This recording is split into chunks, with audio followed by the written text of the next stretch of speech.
case, they managed to get it done. They come out 5 wide, 3 of them to the right side. On 3rd down, Palmer. And he comes back with one complete. And he's able to get up here to the 26. Give him 10 yards on the pickup, and it'll be 4th down. So much about offense is what you call hidden yardage. You know, you throw the ball to someone, they catch it, and then they can make a big play. You know, they create a play, run after catch. They did a really nice job there of limiting that and keeping him from a 1st down. Yeah, stopped him in his tracks.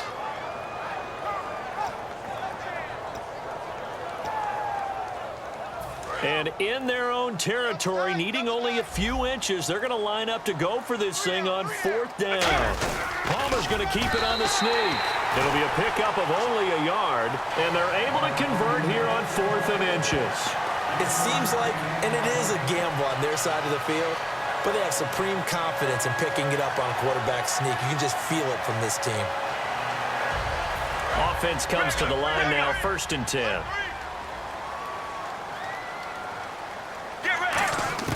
Now this time he'll look to throw. Firing quickly here, and that's complete. And able to get this one across the 45 before he's brought down. It's a gain of 20 that time. And it gives the Pats a 1st down. Well, if you do read man coverage, Brandon, the drag route's a pretty good one to run against it because you're running away from people on it. They go play action, and no escaping this time as he'll go down. They got him for a sack. Demarcus Lawrence in there to bring him down for a loss of 7. Now Palmer to throw on 2nd down. And he's going to find his man out of the backfield. That's complete. A really nice gain of 25 yards. So after that big play, let's see if they can catch their defense maybe on their heels. Strength throwing the football downfield has never been an issue for this big guy. I still remember the first time I met him. He was playing for USC, and when I got introduced to him, I thought I was meeting their starting tight end, not their starting quarterback. Such a presence, Carson Palmer. Very much so. Has had it ever since he entered campus there and still has it today. And he's going to get this one down to the 30. Call it a gain of a couple, and that's going to leave him with a 3rd and about 5. And they're going to hurry back to the line now. Here's Palmer to throw. In order to play really good run defense when you're playing a 3-4, those 3 guys up front, the nose tackle and the guys they call the defensive ends, they're usually big, big people because they're going to have to eat up a lot of blockers because it's usually 5 on 3. And when they do their job well, guys who play on the inside, those inside linebackers, they're able to just roam and hit. And no move to get the offense off the field. They're going on 4th and 5. They're going on 4th down. It's Palmer. And he finds Cook. And he'll have the 1st down, getting this one to the 14-yard line. Well, the field goal attempt was well in hand. They had that, but they decided to go for it anyway. Extreme confidence, it looks like. Yeah, but I bet the defense is going to remember this one, right? They kind of rubbed their nose in it.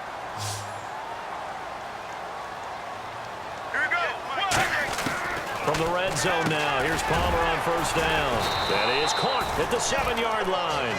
7 yards on the play, and that'll bring up 2nd down. Looking to speed things up here, going with some tempo.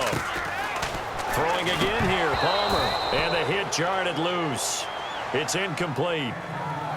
Even in today's NFL, when we think of the tight end position now as really a glorified wide receiver, we're still asking a lot of those guys. They have to block as well, and every now and then, they don't come down with the football. Palmer now to throw on 3rd down. Oh, they would have gotten the conversion if he could hold on. Instead, the drop means it'll be 4th down. Timing's crucial in any route thrown, but when you throw an out, so many things are going through the mind of the receiver. Catching the ball, timing it up with the quarterback. Are my feet going to get down in bounds? On that play, all those things going through his head might have caused him to drop it.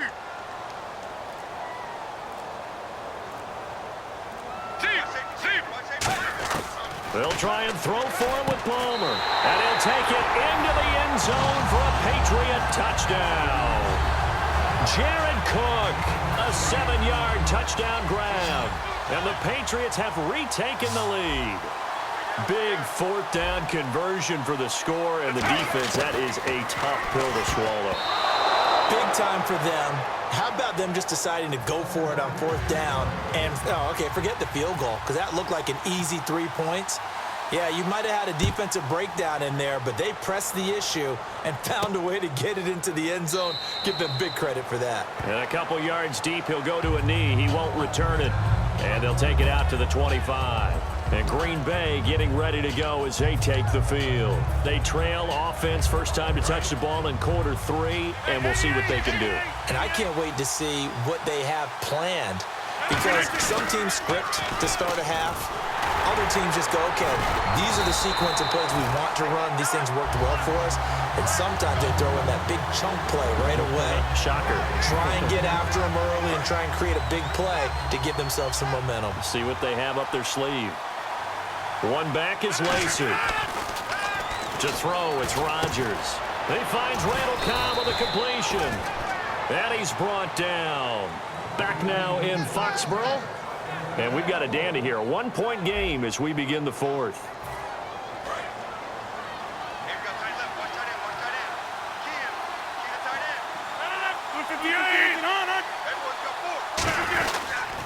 Now a 10th carry here for Lacy. And the play goes nowhere. Losing yardage back near the 40 at the 39. He lost 6 there on the first down play.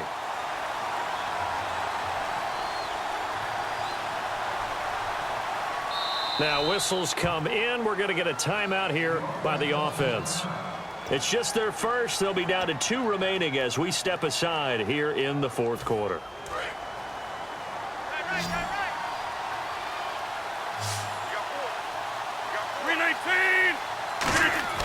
Now Rodgers throwing on 2nd down.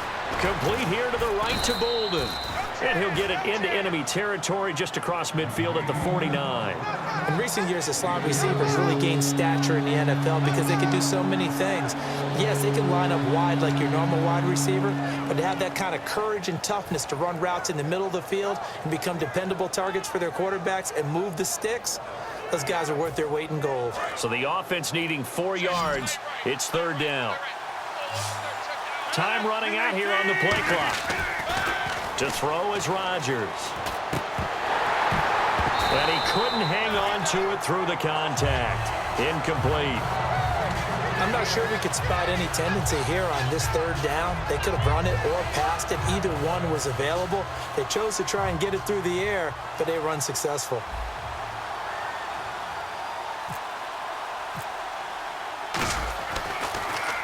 He gets this one away, and boy, it's another boomer.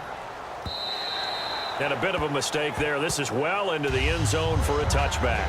The Patriot offense now set to come back out onto the field. And they'll be looking to build off of a nice drive last time, a drive that really relied on the quarterback. Making good decisions, distributing the ball well, distributing it accurately, keeping it away from danger. A really nicely run drive. But now the defense, what adjustments do they need to make in the passing game?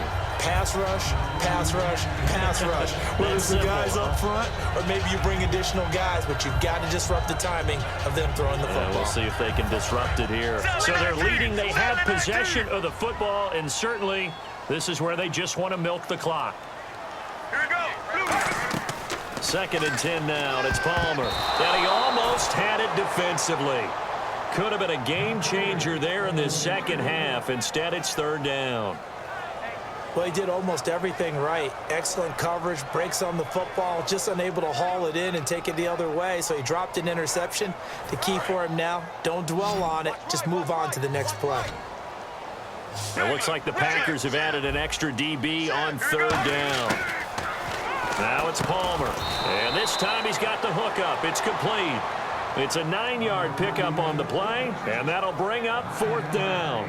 And that's one of his advantages of a passer, is it not? With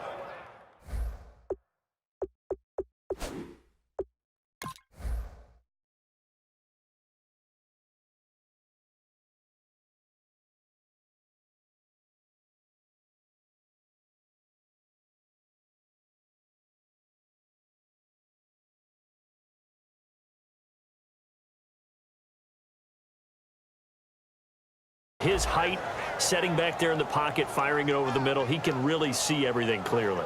It is, and I know that other quarterbacks get it done different ways, all right? You don't have to be his height to make a great play, but what he does is he takes away having to make those slide steps in the pocket to find angles to throw the ball through. He just throws right over the top of it because he can see everything, and sometimes that saves time and gets the ball to a receiver quicker.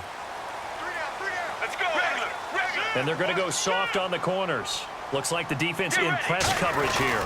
They're going to run. This is Stewart. And he's able to get it to the 31, and that's enough for the first. They'll give him a yard on the play.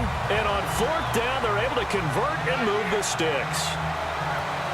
Time is starting to run out, really becoming a factor. We'll see if the defense can get the stop they need to get the ball back to the offense. They'll try and grind some clock. It's Stewart. Try to find a lane, but instead he'll get back to the line of scrimmage and no more. Time for a break. We'll come back for the electrifying conclusion after this.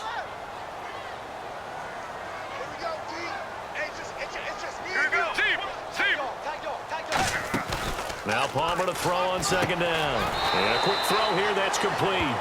That one good for 10 yards. And that is going to set up a 3rd and 1. Well, clearly one of his advantages as a passer is his height. Sit back in the pocket, fired over the middle. That makes things tougher defensively, doesn't it? It really does, because your goal is to move the quarterback off his initial spot when he gets his drop back completed. But when you have that type of height, he can stay in there if he's willing to take the hits and just fire over the top, which saves him time and actually completes a play a little bit quicker than it normally does for a quarterback who has to slide and find open space to throw.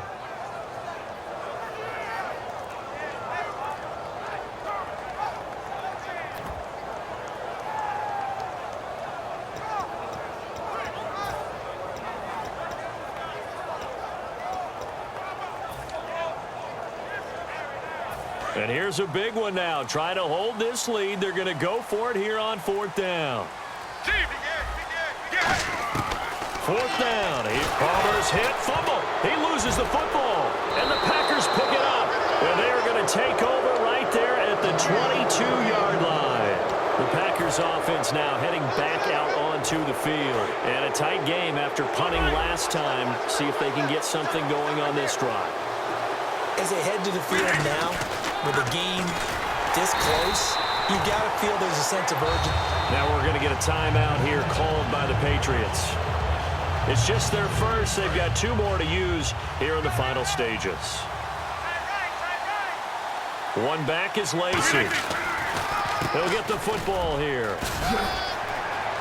He takes it across for the touchdown, and they've taken the lead late in the final minute of the 4th. Wow.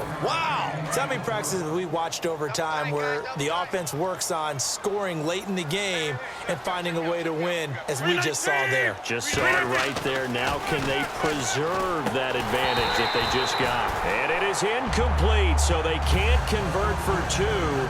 And now the lead stays at 5. Now after the touchdown, here's Crosby to kick it away. And no return on this one as the fair catch is signaled for and taken.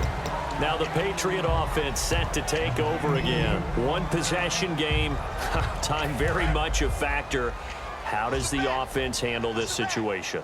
Well, in a lot of cases, they should be somewhat relaxed. And I know that's counterintuitive because this is a pressure situation. But this is Friday practice every week of the season. You go over this situation, having to go downfield, limited timeouts, got to get out of bounds and keep the drive going and set yourself up. Defensively, you can't just lay back and let them do whatever they want. So it is a cat and mouse deal here. How much pressure will the defense bring, and how much pressure can the offense handle? We're going to find out. And that play was what every defense is wary of. The big strike attempted downfield, but they were in excellent position. They didn't get fooled, and while he didn't come up with the interception, was able to bat the ball down. And the offense looking to pick up the first down after the 2nd down incompletion. And it looks like we've got a dime set here defensively. 6 DBs in the game. And incomplete. The contact made the ball roam free and brings up 4th down. Looked like they had an opportunity for a big play across the middle, but he didn't have the concentration or the focus necessary and dropped it before he could haul it in. And some changes here as the D-line separates some. He's back to throw. And no, it's incomplete. They had to go for it with such little time remaining. And the Packers are going to get the football.